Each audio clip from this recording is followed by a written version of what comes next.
Hey guys, what's up? Today I'll be doing a video talking about 10 of my favorite horror movies.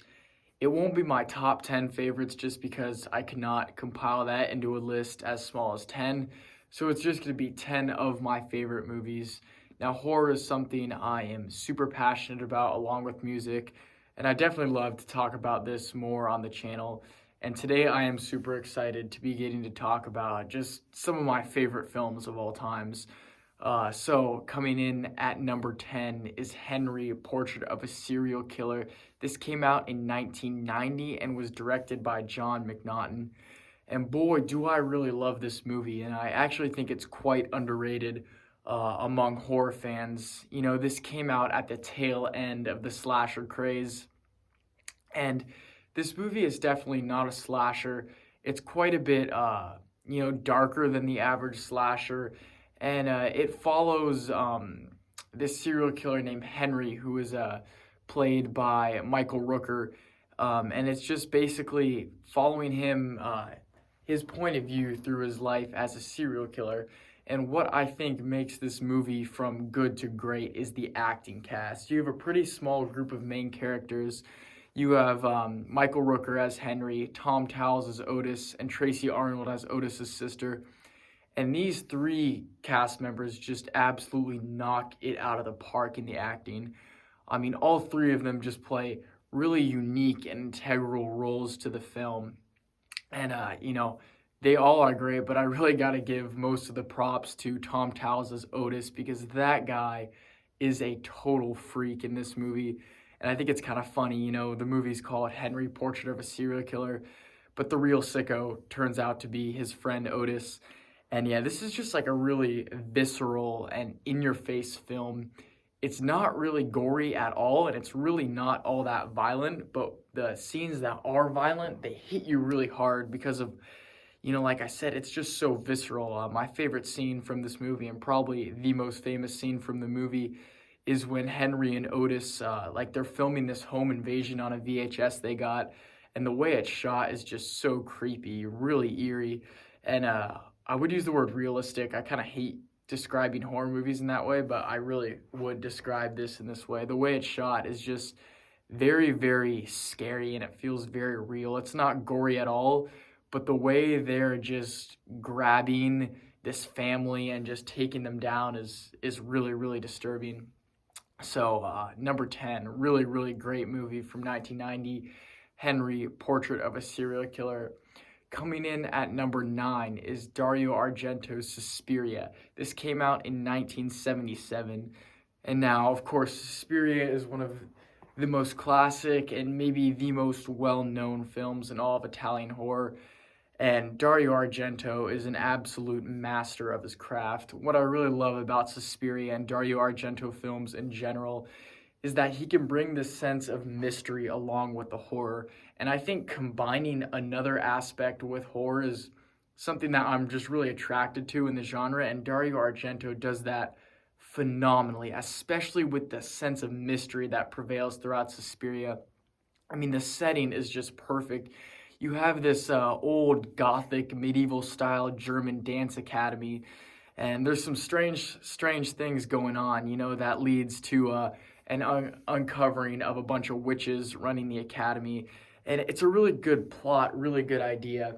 And this stars Jessica Harper, and she just does a phenomenal job in the lead role as a American dancer in Germany. And there's just such an atmosphere to this film. What I learned about watching this film, Mike the Horror Geek did a video on this movie, and he said Argento was actually really inspired by the old Walt Disney movies, especially the Snow White and Seven Dwarfs animation, and he actually purchased the camera Disney used for that animation, and I think Argento ran the tape color through it, so the end product is this really, really wild display of colors and this really crisp and just really immaculate picture that is played through the entire film with the color scheme. And once he said he was inspired by Disney, I immediately could not unsee the uncanny references and inspirations to Disney. A lot of the stuff is really Alice in Wonderland themed trippy. one of my favorite shots from this movie that really displays the crazy Disney influence color scheme is it's near the end, and it's a scene where Jessica Harper is reeled back in fear, and behind her there's just this canvas of bright and crisp colors, and it's such a great still shot, and that's just a thing that makes this movie so breathtaking. The color, and of course you got this really, really great, mysterious storyline, really cool setting, just some great shots, all around phenomenal, phenomenal film. Suspiria is nothing short of a masterpiece. Number 8 is George Romero's Dawn of the Dead from 1978. I love this movie. I'm not the biggest zombie horror movie fan in general, but Dawn of the Dead is one of those films that absolutely has to be on this list. Everything about this film just does the whole zombie apocalypse perfectly. I really, really enjoy the setting. You know, you have a bunch of these survivors at the mall, and I feel like even in times of this movie where there's not like a whole lot of action, where they're just exploring the abandoned mall, it's still something that has like a really entertaining effect and a really entertaining atmosphere on the viewer, watching these survivors find their way to survive in this abandoned mall. And of course, this has effects done by Tom Savini, probably some of his most straightforward and basic effects. It was a little bit early in his career, but he still definitely delivers with plenty of zombie gore. And he actually acts in this movie as one of the bikers who invade the mall later on and attack the survivors, which is pretty cool. And yeah, this is just a really killer film. It's not boring in any way, which is part of my complaint with other zombie movies, and plenty of action, plenty of kills, really cool setting. And of course, Peter is just one of, if not the most iconic zombie slaying badass in all of the horror franchise. And yeah, absolutely great movie. So number 8 is going to be Dawn of the Dead. And coming in at number 7, John Carpenter's The Thing, released in 1982. And this is a movie that, when you compare it to a lot of the other ones on the list, has a big budget. You know, I think this came out on Universal, so of course it's more of a commercial platform, but being a commercial platform in no ways takes away from just the really, really cool, everything you want to associate with horror, the gore, the fear, everything like that. And you know, Kurt Russell plays McGreedy in this movie, so you definitely got some famous names popping up in this film. And yeah, the setting of this movie is something I've mentioned a lot in this whole list, but I really do love the Arctic setting. These researchers just stranded all alone on their little base. And another thing I love about this movie is the use of the dog in the beginning. Now, if you're familiar with this movie, you know that this dog is coming in from the other base and is infected. And I think what I really like about this movie is the cinematography that Carpenter utilizes to get the message across that this dog is trouble, this dog is evil. I think as a viewer, we kind of take for granted, like, we know that something's up with this dog, but from the other side of the production standpoint, how are you going to deliver that clear as day without explicitly saying that? And I think Carpenter does that really well, and I think it's a big skill set he had. He was able to deliver the message that this dog, something was wrong with it. It was infected without ever explicitly saying it. Through the way he shot the dog with the camera, through the way he played the ever creeping score when that dog just walks in the room, I think is something that is really, really masterful. And it's a pretty niche thing, but it's actually one of my favorite things about this film. All the camera angles on that dog and the way they get that message across. And of course, the effects are absolutely wonderful. Kind of the opposite of Savini effects. Savini effects are great in their own respective ways, but they're rather straightforward. These effects are just trippy as all hell. You have heads melting off. You got dog aliens, amorphous effects, blob shapes galore. This is just a movie that is a real trip. Great ending too. I also love how it displays a horror movie in which the characters are being smart and they're doing smart things. You know, most of the times the people in the horror movies are dumb as all hell and just can't do anything right to save their life. But these guys, they're actually smart, and it's just kind of a refreshing break from a lot of the other, generic horror movie characters. So that's really what I love about this movie. Number 7, 1982's The Thing. At number 6, I chose Blood Rage, that came out in 1987 and was directed by John Grissmer. When someone says 80s slasher, my mind just goes straight to Blood Rage. I mean, it is such a great movie, really fun, and just an overall really entertaining slasher. Usually I'm more gravitated towards the darker and the serious horror movies, and this is by no means a comedic horror film, but it's definitely a slasher movie that doesn't take itself super, super seriously, and it's just one of those movies you can kind of sit back, watch, and just have a blast. The plot is pretty interesting too, so it's something that you don't ever have to worry about getting bored when you're watching this movie. Everything is done really well, and there's plenty of gore and kills to keep you entertained through the whole way. And it's just got like this absurd plot with the two twins, and sometimes you can't really tell what's going on, but at the end of the day, it's something that's all in good fun. And Blood Rage is just one of my favorite slashers, and it's always a movie that brings a smile and a little bit of a laugh to my face. It's not really intentionally funny, but it's definitely one of those films that is just so cheesy, but still done in a refreshing and right way. It just screams 80s, everything about it. The way people are dressed, the way it's being shot, and that's what I love about Blood Rage. One of my favorite slashers. That's definitely a go-to for sure. And next up at number 5 is Cannibal Ferox from 1981. This was directed by Umberto Lenzi, and this is infamous for just being one of the most offensive and degrading and just overall terrible films in all of cinema history. I will never forget when I first watched this. It was actually one of the first horror movies I ever watched, and boy, was I just absolutely shocked. I mean, I think before seeing this movie, the only horror I had ever seen was the garbage that's in the theaters, like the worst possible CGI effects ever. Like you can tell the computer just cannot make an effect to save its life, whatever that argument you want to go into. But when I saw Cannibal Ferox, I was just in shock that these effects could exist, because I had never ever seen anything remotely like that.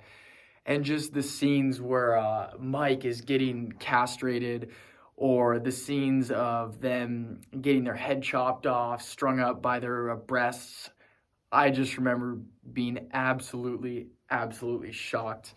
And still to this day, these effects blow me away. But I remember at the time, I didn't even know effects could be that good. But it just goes to show you how superior practical effects are to that CGI garbage that is all over movies today. But anyway, that's beside the point. Cannibal Ferox is definitely a disgusting, offensive movie featuring horror's biggest asshole, Mike, who single-handedly managed to get him and a bunch of other people chopped up and eaten by a group of local natives. And everything about this film is just terrible. Sometimes I even wonder why I watch this and it's my favorite. I mean, it's degrading, offensive, and still at the end of the day, it manages to be stupid all at the same time. But I would be lying if I said it wasn't a powerful movie, and I do like it a lot. It is one of my favorite Italian horror movie films, and I think Umberto Lenzi made a very powerful film, whatever your stance on it is. So number 5 is Cannibal Ferox. And number 4 is going to be House by the Cemetery from 1984, directed, of course, by Lucio Fulci. My favorite Fulci film. I know a lot of people would probably disagree. Some people actually say this is his worst film, which to each their own opinion, but I really, really, really love this film. The atmosphere is very unique, and it's just such like a mind-boggling series of events. I read somewhere that I thought described this film pretty good. It's like all the scenes are just randomly kind of jumbled out of order, which I think is an adequate way to describe the pacing of this film because it is very, very strange. And of course, Lucio Fulci's classic cinematography is on display with plenty of awkward eye zooms, hilariously terrible overdubbed audio and voices. But that being said, this movie really delivers the horror at the end of the day. It's a film that really scares me to this day, and I think Freudstein is a very, very interesting type of monster. And if you really look in and analyze this movie, I think you can find a lot of interesting stuff with it. I love the score too. It's kind of got this vibe of sadness along with horror, and I think the fusing of those two in this movie, Fulci just absolutely nailed it on here with a really, really mind-boggling of a just a roller coaster ride of a very, very strange movie. Number 4, so that would go to House by the Cemetery. Now, coming in at number 3, all these top 3 movies have or really could hold the place at number 1 for my favorite horror movie. It's kind of a toss-up at this point. And this one definitely did hold the number 1 spot for quite some time. Number 3 is the Texas Chainsaw Massacre from 1974, directed by Tobe Hooper. This is just a wildly, wildly depraved film, and one that just really, really shook me when I first watched it, and still has definitely not lost any impact on the many rewatches I've given it. This movie has done something that I have never been able to see captured in any other film. It somehow manages, I don't really know what it is, and I have a hard time describing this movie. It manages to capture such a sickness in this family and just such a depraved setting and such a scary, scary vibe. And it's done really well. I think part of it is kind of like there's a lot, when I really analyze it, there's a lot of absence of music on other horror movies where there might be music, there's no music, and it's just straight screaming, like real screaming that just like ticks off something in your brain that is really, really uncomfortable and hard to watch. And I think that's something that makes it so scary and just so disturbing. I also think it's very raw. The picture is super raw, which gives it that lo-fi, freaky, kind of like snuff film vibe. And yeah, just the way like the actors die in this movie is done really well. Their spasms, it all just feels like so real. And this is something straight from a nightmare. I mean, it's a classic in all of underground horror and influenced so many films. Yeah, this movie really, really scares me.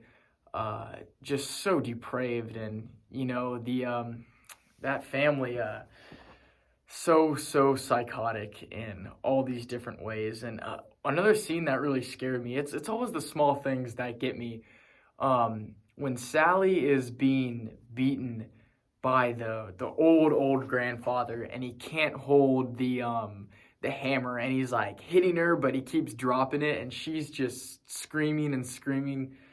That scene really got to me. I don't know why, but that really, really freaks me out to this day. I love this film. I cannot say enough good things about it. So number 3, Texas Chainsaw Massacre, such a classic movie. Coming in at number 2, probably my favorite horror movie of all time. The only reason it's at number 2 is just because I haven't spent enough time with it as the first movie, so I just put it on number 2, even though it's probably my favorite. And this is Black Christmas from 1974, Bob Clark's horror movie hit. And this is a movie that was the OG slasher. I mean, this came out in 74. That was before pretty much everything. at least slasher-wise. This set the blueprint for that genre. And this is just a movie that is one in a million. I think as horror movie fans, we all understand kind of not digging through the garbage, but there's so much just like underground B-movie, low budget nonsense that we all watch and sit through, but it's all worth it when we find movies like Black Christmas. And Olivia Hussey does a super, super great job in this lead role. And it's a movie that's like really dark, but also very provocative. I mean, when I first heard this title, Black Christmas, like that really intrigued me. What does it mean? What is going to happen? You know, Christmas, a horror movie, and you know the theme of Christmas is blended super, super well with the kills. It's not stupid or it's not cheesy or anything like that. Everything about this movie is super, super original. And of course, the killer is never shown, and it makes this film all the more powerful. I mean, from beginning to end, this is how you make a terrifying horror movie. And you know, of course, Bob Clark went on to do what's the movie? A Christmas Story, like the kid Christmas movie. And the funny thing is, that movie scared me as a kid when that guy gets his tongue like frozen to the pole. That I remember being scared of that as a little kid. And you know, fast forward 10, 15 years later, I watched Black Christmas, and it's the same director. It's just kind of funny to think about that. Bob Clark has been scaring me most of my childhood and adult years, which is kind of funny. But anyway, this movie, highly, highly recommend. Definitely my favorite. And it's just got this weird theme. You know, if you think about the time frame this came out in 1974, like you could even analyze this kind of through like a political, and I've read a lot of people like look at this through like a feminist lens, because you look at, you know, the main character played by Olivia Hussey. This is 1974, and she's like this girl who's going against her boyfriend and wants to get an abortion. And meanwhile, her sorority mother is this like alcoholic person, and all while at the same time these killings are going on. It's Christmas time, and it's supposed to represent this pure and holiness thing, and meanwhile there's all this darkness going on beyond the killings. And I think that is a pretty interesting way to look at this movie, and it's kind of like a really artsy horror movie if you want to look at it through that sense. I could go on about this movie and on, and I really, really love this film. Probably my favorite movie of all time. So, number 2, Black Christmas, 1974, and coming in at number 1, another contender for my favorite, but I would give Black Christmas the edge, but I put it at number 1 just because I've probably seen this movie more than any of the other films on this list. This is 1982's Unhinged. This was directed by Don Gronquist, and this is a really, really weird, low-budget, like one-off horror movie. Director and cast-wise, I don't think they went on to do anything else, but it makes this film all the more special. And this movie just has the coolest setting and the coolest atmosphere. You have these 3 girls going off to a music festival. Their car crashes, and they wake up in this house. They were saved by this lady, and they just are getting really, really, really uncomfortable in this house. Some weird things are going on. Her mom's being really weird. Some strange stuff is going on. Some of the friends go off for help, and they start disappearing one by one. And there's just this really evil and brooding atmosphere throughout that. You got this house in the woods, and it just fits this like this stereotypical dark and stormy night house in the woods down to a T perfectly.